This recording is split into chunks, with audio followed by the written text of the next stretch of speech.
¿Qué tal? Buenas tardes. Estamos en la preparación de nuestros kayaks para la Ruta Maya 2024.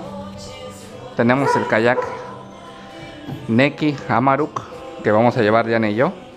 Este kayak ya hemos remado bastantes kilómetros con él. Hicimos la vuelta a Isla de Tris, la vuelta a Ciudad del Carmen en 2021 con el equipo de Moreletis, nuestro equipo.